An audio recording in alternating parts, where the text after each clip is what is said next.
resistance to change. I am in the rhythm and flow of ever-changing life. Awareness is the first step in healing or changing. When we have some pattern buried deeply within us, we must become aware of it in order to heal the condition. Perhaps we begin to mention the condition, to complain about it, or to see it in other people. It rises to the surface of our attention in some way, and we begin to relate to it. We often attract a teacher, a friend, a class or workshop, or a book to ourselves that begins to awaken new ways to approach the dissolving of the problem. My awakening began with a chance remark of a friend who had been told about a meeting. My friend did not go, but something within me responded, and I went. That little meeting was the first step on my pathway of unfoldment. I didn't recognize the significance of it until some time later. Often our reaction to this first step is to think the approach is silly or that it doesn't make sense. Perhaps it seems too easy or unacceptable to our thinking. We don't want to do it. Our resistance comes up very strong. We may even feel angry about the thought of doing it. Such a reaction is very good if we can understand that it is the first step in our healing process. I tell people that any reaction they may feel is there to show them they are already in the process of healing or changing. Many people think nothing is happening until the total healing takes place, but that is not true. The process begins the moment we begin to think about making a change. Impatience is only another form of resistance. It is resistance to learning and to changing. When we demand that it be done right now, completed at once, then we don't give ourselves time to learn the lessons involved with the problems we have created. If you want to move to another room, you have to get up and move step by step in that direction. Just sitting in your chair and demanding that you be in the other room will not work. It's the same thing.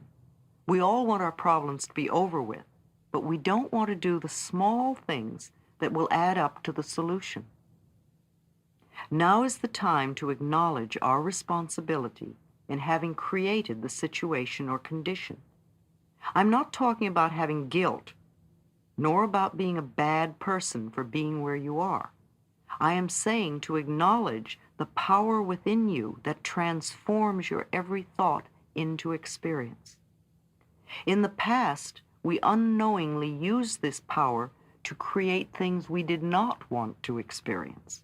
We were not aware of what we were doing. Now, by acknowledging our responsibility, we become aware and learn to use this power consciously in positive ways for our benefit. Often when I suggest a solution to the client, a new way to approach a matter of forgiving the person involved, I will see the jaw begin to clench and jut out and the arms cross tightly over the chest. Maybe even fists will form. Resistance is coming to the fore, and I know we have hit upon exactly what needs to be done. We all have lessons to learn.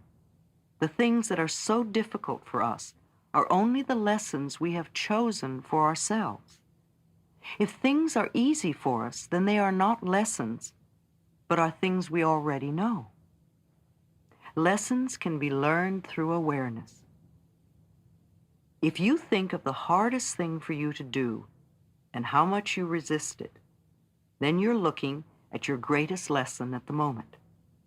Surrendering, giving up the resistance, and allowing yourself to learn what you need to learn will make the next step even easier. Don't let your resistance stop you from making the changes. We can work on two levels, looking at the resistance and still making the mental changes. Observe yourself. Watch how you resist, and then go ahead anyway. Our actions often show our resistance. For instance, changing the subject, leaving the room, going to the bathroom, being late, getting sick, procrastinating by doing something else, doing busy work, wasting time, looking away or out the window, flipping through a magazine, refusing to pay attention, eating, drinking, or smoking, creating or ending a relationship, creating breakdowns, cars, appliances, plumbing, etc. We often assume things about others to justify our resistance. We make statements like, "It wouldn't do any good anyway. My husband, wife won't understand. I would have to change my whole perspective. Only crazy people go to therapists. They couldn't help me with my problem. They couldn't handle my anger. My case is different. I don't want to bother them. It'll work itself out. Nobody else does it."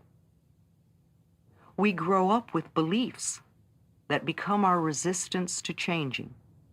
Some of our limiting ideas are, it's not done. It's just not right. It's not right for me to do that. That wouldn't be spiritual. Spiritual people don't get angry. Men, women just don't do that. My family never did that. Love is not for me. That's just silly. It's too far to drive. It's too much work. It's too expensive. It'll take too long. I don't believe in it. I'm not that kind of person. We give our power to others and use that excuse as our resistance to changing. We have ideas like, God doesn't approve. I'm waiting for the stars to say it's okay. This isn't the right environment. They won't let me change. I don't have the right teacher, book, class, tools. My doctor doesn't want me to. I can't get time off from work. I don't want to be under their spell. It's all their fault. They have to change first. As soon as I get, then I'll do it. They don't understand. I don't want to hurt them. It's against my upbringing, religion, philosophy. We have ideas about ourselves that we use as limitations or resistance to changing. They are too old, too young, too fat, too thin, too short, too tall, too lazy, too strong, too weak, too dumb, too smart, too poor, too worthless, too frivolous, too serious, too stuck. Maybe it's all just too much. Our resistance often expresses itself as delaying tactics. We use excuses like, I'll do it later. I can't think right now. I don't have the time right now. It would take too much time from my work. Yes, that's a good idea. I'll do it later. I have too many other things to do. I'll think about it tomorrow. I'll do it as soon as I get through with, or as soon as I get back from this trip. The time isn't right. It's too late or too soon.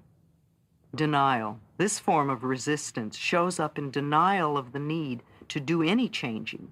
Things like, there's nothing wrong with me. I can't do anything about this problem.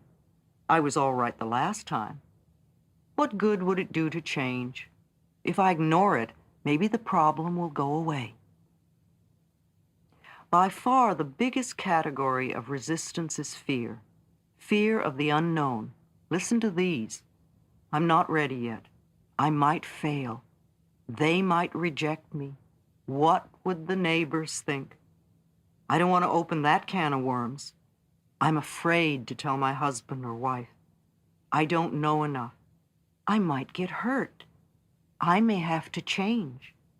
It might cost me money. I would rather die first or get a divorce first. I don't want anyone to know I have a problem. I'm afraid to express my feelings. I don't want to talk about it. I don't have the energy. Who knows where I might end up? I may lose my freedom. It's too hard to do. I don't have enough money now. It might hurt my back. I wouldn't be perfect. I might lose my friends. I don't trust anyone. It might hurt my image. I'm not good enough. And on and on and on the list goes. Do you recognize some of these as the way you resist? Look for the resistance in these examples. A client came to me because she was in a lot of pain. She had broken her back, her neck, and her knee in 3 separate auto accidents. Yet she was late, got lost, and then was stuck in traffic. It was easy for her to tell me all her problems, but the minute I said, "Let me talk for a moment," all sorts of turmoil began. Her contact lenses began to bother her. She wanted to sit in another chair. She had to go to the bathroom. Then her lenses had to come out. I could not keep her attention for the rest of the session. It was all resistance. She wasn't ready to let go and be healed. I discovered her sister also had broken her back twice, and so had her mother. Another client was an actor, a mime, a street performer, and quite good at it. He bragged at how clever he was at cheating others, especially institutions. He knew how to get away with almost anything, and yet he got away with nothing. He was always broke, at least a month behind in the rent, often without a telephone. His clothes were tacky, work was very sporadic, he had lots of pains in his body, and his love life was zilch. His theory was that he couldn't stop cheating until some good came into his life. Of course, with what he was giving out, no good could come into his life. He had to stop cheating first. His resistance was that he was not ready to let go of the old ways. Leave your friends alone. Too often, instead of working on our own changes, we decide which of our friends needs to change. This, too, is resistance. In the early days of my work, I had a client who would send me to all her friends in the hospital. Instead of sending them flowers, she would have me go to fix up their problems. I would arrive with my tape recorder in hand, usually finding someone in bed who didn't know why I was there or understand what I was doing. This was before I learned never to work with anyone unless they request it. Sometimes clients come to me because a friend has given them a session as a present. This usually doesn't work too well, and they seldom come back for further work. When something works well for us, we often want to share it with others, but they may not be ready to make a change at that point in time and space. It's hard enough to make changes when we want to, but to try to make someone else change when they don't want to is impossible, and it can ruin a good friendship. I push my clients because they come to me. I leave my friends alone. Mirror work. Mirrors reflect back to us our feelings about ourselves. They show us clearly the areas to be changed if we want to have a joyous, fulfilling life. I ask people to look in their eyes and say something positive about themselves every time they pass a mirror. The most powerful way to do affirmations is to look in a mirror and say them out loud. You are immediately aware of the resistance and can move through it quicker. Use it often for affirmations and to check where you are resisting and where you are open and flowing. Now, look in a mirror and say to yourself, "I am willing to change." Notice how you feel.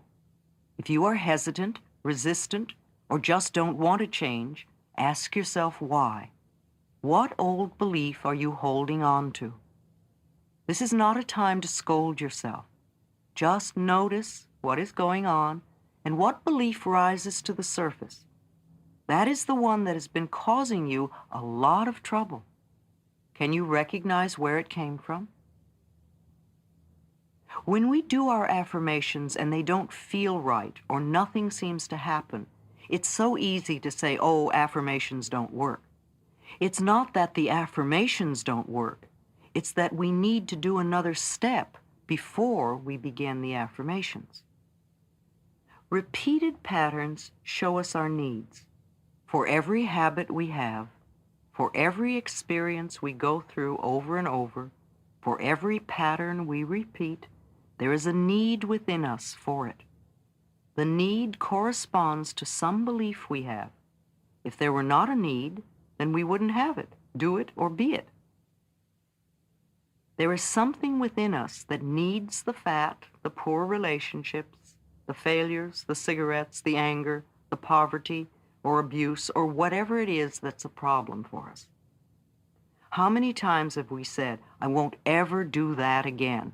And then before the day is up, we have the piece of cake, smoke the cigarette, say the hateful things to the ones we love, etc. Then we compound the whole problem by angrily saying to ourselves, oh, you have no willpower, no discipline, you're just weak. This only adds to the load of guilt we already carry. It has nothing to do with willpower or discipline. Whatever we are trying to release in our lives is just a symptom, an outer effect. Trying to eliminate the symptom without working on dissolving the cause is useless. The moment we release our willpower or discipline, the symptom crops up again. I say to clients, there must be a need in you for this condition or you wouldn't have it. Let's go back a step and work on the willingness to release the need. When the need is gone, you will have no desire for the cigarette or the overeating or the negative pattern. One of the first affirmations to use is, I am willing to release the need for the resistance or the headache or the constipation or the excess weight or the lack of money or whatever. Say, I am willing to release the need for. If you are resisting at this point, then your other affirmations cannot work. The webs we create around ourselves need to be unwound. If you have ever untangled a ball of string, you know that yanking and pulling only makes it worse. Be gentle and patient with yourself as you untangle your own mental knots. Get help if you need it. Above all, love yourself in the process. The willingness to let go of the old is the key. When I say needing the problem, I mean that according to our particular set of thought patterns, we need to have certain outer effects or experiences. Every outer effect is the natural expression of an inner thought pattern. And to battle only the outer effect or symptom is wasted energy and often increases the problem. I am unworthy creates procrastination. If one of my inner belief systems or thought patterns is, I am unworthy, then one of my outer effects will probably be procrastination. After all, procrastination is one way to keep us from getting where we say we want to go. Most people who procrastinate will spend a lot of time and energy berating themselves for procrastinating. They will call themselves lazy and generally will make themselves out to feel they are bad persons. Resentment of another's good. I had a client who loved attention and usually came to class late so he could create a stir. He had been the baby of 18 children, and he came last on the list of getting. As a child, he watched everyone else have, while he just longed for his own. Even now, when someone had good fortune, he would not rejoice with them. Instead, he would say, "Oh, I wish I had that," or "Why don't I ever get that?" His resentment of their good was a barrier to his own growth and change. Self-worth opens many doors. A client who was 79 came to me. She taught singing, and several of her students were making television commercials. She wanted to do this, but was afraid. I supported her totally and explained, there is nobody like you. Just be yourself. I said, do it for the fun of it. There are people out there looking for exactly what you have to offer. Let them know you exist. She called several agents and casting directors and said, I'm a senior citizen and I want to do commercials. And in a short time, she had a commercial. And since then, she's never stopped working. I often see her on TV and in the magazines. New careers can start at any age, especially if you do it for the fun of it. Self-criticizing is totally missing the mark. It will only intensify the procrastination and laziness. The place to put the mental energy is into releasing the old and creating a new thought pattern. Say, I am willing to release the need to be unworthy. I am worthy of the very best in life, and I now lovingly allow myself to accept it. As I spend a few days doing this affirmation over and over, my outer effect pattern of procrastination will automatically begin to fade. As I internally create a pattern of self-worth, then I no longer need to delay my own good. Do you see how this could apply to some of the negative patterns or outer effects in your own life? Let's stop wasting time and energy putting ourselves down for something we can't help doing if we have certain inner beliefs. Change the beliefs. No matter how you approach it or what subject matter we are talking about, we are only dealing with thoughts, and thoughts can be changed. When we want to change a condition, we need to say so. I am willing to release the pattern within me that is creating this condition. You can say this to yourself over and over every time you think of your illness or your problem. The minute you say it, you are stepping out of the victim class. You are no longer helpless. You are acknowledging your own power. You are saying, I am beginning to understand that I created this. I now take my own power back. I am going to release this old idea and let it go. Self-criticism. I have a client who will eat a pound of butter and everything else she can get a hold of when she cannot bear to be with her own negative thoughts. The next day she'll be angry at her body for being heavy. When she was a little girl, she would walk around the family dinner table, finishing off everyone's leftovers and eating a whole stick of butter. The family would laugh and think it was cute. It was almost the only approval she got from her family. When you scold yourself, when you berate yourself, when you beat yourself up, who do you think you're treating this way? Almost all of our programming, both negative and positive, was accepted by us by the time we were 3 years old. Our experiences since then are based on what we accepted and believed about ourselves and about life at that time. The way we were treated when we were very little is usually the way we treat ourselves now.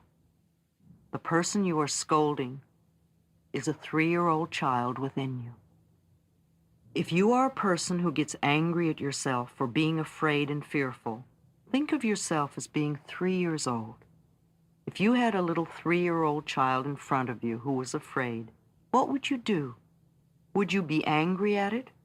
Or would you reach out your arms and comfort the child until it felt safe and at ease? The adults around you when you were a child may not have known how to comfort you at that time. Now you are the adult in your life. And if you're not comforting that child within you, then that is very sad indeed. What was done in the past is done, and it is over now. But this is present time, and you now have the opportunity to treat yourself the way you wish to be treated. Scolding yourself only makes you more frightened, and there's nowhere to turn. When the child within feels unsafe, it creates a lot of trouble. Remember how it felt to be belittled when you were young? It feels the same way now to that child within. In the infinity of life where I am, all is perfect, whole, and complete. I now choose calmly and objectively to see my old patterns, and I am willing to make changes. I am teachable. I can learn. I am willing to change. I choose to have fun doing this. I choose to react as though I have found a treasure when I discover something else to release. I see and feel myself changing moment by moment. Thoughts no longer have any power over me. I am the power in my world. I choose to be free. All is well in my world.